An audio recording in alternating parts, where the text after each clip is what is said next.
Hello, my name is Dr. Kamran Bhopal and this is Dr. Sadaf, and I'm going to perform a shoulder examination on Dr. Sadaf today. Hope you enjoy and learn from it.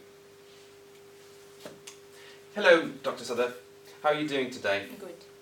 My name is Kamran. I'm one of the doctors in this department. Today I'm here for the purposes of examination of your shoulder. Is that correct? Yes. May I know which shoulder it is that you're having a pain in? This one. It's the right shoulder. Alright. So during the process of examination, I'll be coming close to you and be touching you as well. Please let me know if you feel any pain or discomfort and I'll stop right there. Okay?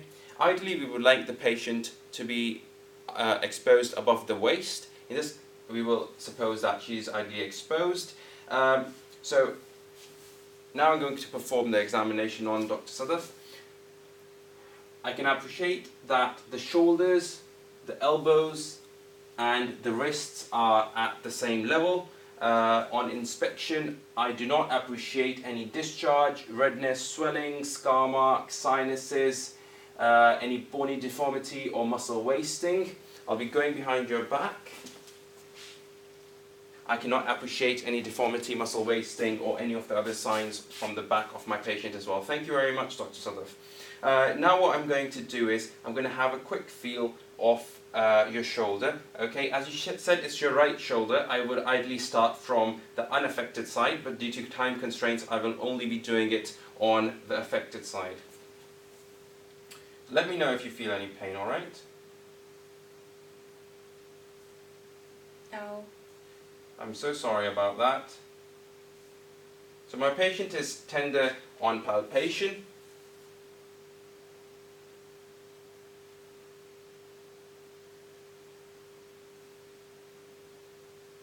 Okay, there's no local rise in temperature in either of the shoulders of my patient. Now I would be asking you to do a few movements for me if that's alright. Okay, so can you please move your hands like this? Okay, thank you very much. The flexion is limited on the right shoulder of my patient. Thank you very much. Can you please move your hands behind you like that? Okay, thank you very much for that. We can see that the extension is also limited on the right shoulder of our patient. Can you please move your hands on your sides like that? Okay, thank you very much for that. You can relax now. We can see that the abduction is limited on the right shoulder of our patient. Can you please move your hands like this? We can appreciate that the adduction is also slightly limited on the right side of our patient. Thank you very much. Now I'd like you to bring your arms up like this and move them on the sides. Okay. Thank you very much. We can also see that the external rotation is limited on the right shoulder of our patient. Thank you very much. Now what I'd ask you to do is make a thumbs up sign, put them on your back and move them upwards like this. Alright, as far as you can. Okay, can you show me that? Thank you. Okay, thank you very much for that. We can see that internal rotation is also limited on the right side of our patient. Sorry for the discomfort and pain. Now what I'm going to ask you is to do a couple of special tests. Okay, the first test that I'm going to ask you to do is to move your hand. Just don't move it yet, but move your hand from the side above, like that. So if you have any pain, just tell me when the pain starts and also let me know when the pain stops. Okay. And also let me know if you don't have any pain. Alright, I'll be supporting you from below and let me know if the pain starts anywhere. Start moving your hand up. Ouch. Oh, I'm so sorry about that. Keep on going up. I'm supporting you. It's painful. When does the pain go away? Does the pain go away? It's gone now. Okay, great. Thank you very much for that. You can relax now.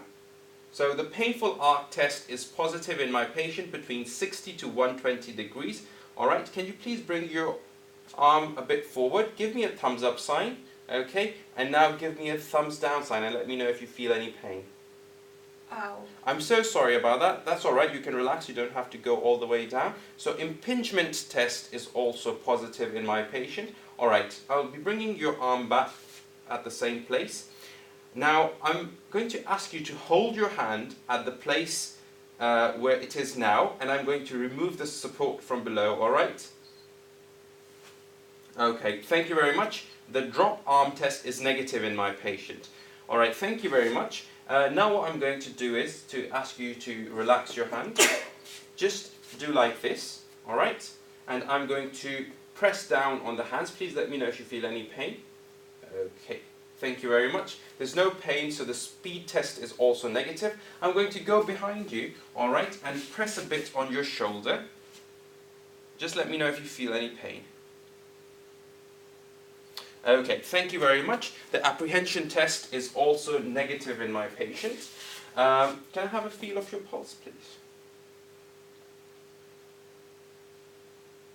Okay, great. Can you please wiggle your fingers for me? Thank you very much. So the neurovascular bundle is also intact in my patient. Thank you so much for your time, Dr. Sadaf, and you can relax now. All right? So in my patient, we did a couple of tests, and we found out that she had supraspinatus tendinitis. So the couple of special tests that I do, I'll explain them further. So the first test that I did, in which the patient took her hand up and had some pain there, and she kept on taking it up till the pain went away. And this was 60 degrees and this was 120 degrees. So this is known as the painful arc test, and this is sensitive for supraspinatus tendinitis. So done with the painful arc test, then I did the impingement test, in which I brought the arm back down, brought it a bit forward, asked her to give me a thumbs up sign, and asked her to give me a thumbs down sign after that. But she couldn't and had pain when she was bringing the thumb down. This is known as the impingement test, and the impingement test is also positive in supraspinatus tendinitis. The third test that I asked my patient to do was the drop arm test, in which I was supporting the arm, and then I asked the patient to keep it in place, and I said I will remove the hands from below, and she kept the hand there. That meant she didn't have a drop arm, and the drop arm test was negative. This is normally sensitive for the rotator cuff muscles.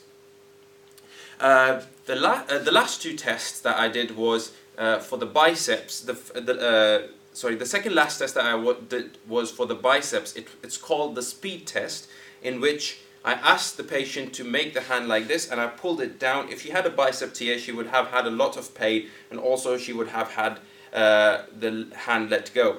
So she didn't do that, so the bicep was intact. And then I did the apprehension test, in which we check for the shoulder dislocation. So this was all of the 5 special tests that we do in the orthopedic examination, and this gives us a diagnosis. In a supraspinatus tendinitis patient, I would ask them to rest for a while and refer the patient to the orthopedic surgeons to manage the case further, if they would like to advise any cast, or if they would like to advise any steroid injections, and if it doesn't improve, if they'd like to do surgery. But I would refer at this point to the orthopedic surgeons. I hope you enjoyed and learned from this video.